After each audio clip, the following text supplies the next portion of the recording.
we're in Oakland Street, and on Oakland Street you have many churches on it or near it, and we're going to be talking about them in different stops. And the reason why is because they're so beautiful. It's so important to the history of Springfield itself, and we're going to talk about every one of them. And to start out, pause it again. So we're in front of the All Saints Episcopal Church, and we're going to talk about the pieces of it, but you can see it's beautiful stucco look. Now, the architectural style is the Shakespearean style. That is the Tudor look. So it's a neo-Tudor architectural building. And the hall in the back is also, and that's much more identifiable as such. Now, they have beautiful red doors on both, and beautiful, enormous brackets hold the doors in place on both, too. And so that really makes a dramatic look to it. Now, the Episcopal religion is it is itself the old British religion. It was the religion of Henry VIII, and he broke off from the Catholic religion and formed this religion. And he called it the Anglican religion in Great Britain. In the United States, it's mostly called the Episcopal religion. So this has been an active church for a very long time.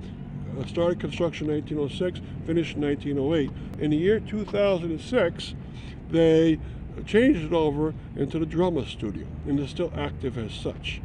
And they use all the pieces of it.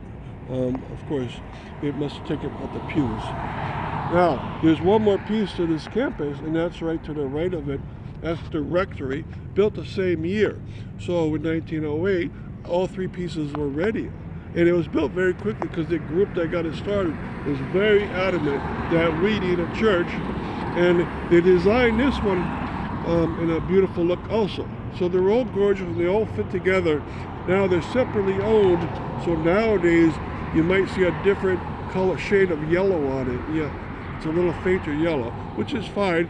And if some days they do the trim of the windows and doors, hopefully do them dark brown and red to match the other house, but they probably will. All right, now we're going to do a sweep around this neighborhood for the reason to point out what else is around. The Hebrew school is next in line. We're going to have its own stop there, and so I just mentioned it. And then the Jewish synagogue is next beyond that, and it has a dome on it. They made it look like a Middle Eastern look, like as if it was still in Israel. All right. Then beyond that, there's going to be another stop, because on Sumner Avenue there's a church that's right on the other edge of Forest Park, and we like that very much. Now there's a school here.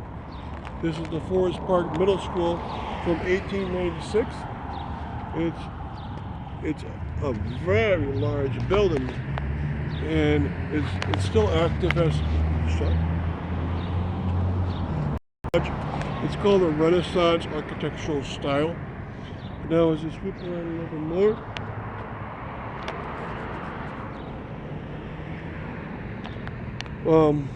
we see that we're at the exposition, but if we sweep a little bit more, we come to the Forest Park Library. This is a satellite library of the main library. It was also made in 1906, so it's very old, and the quoins on the corners and around the windows really accentuate it and make it much stronger.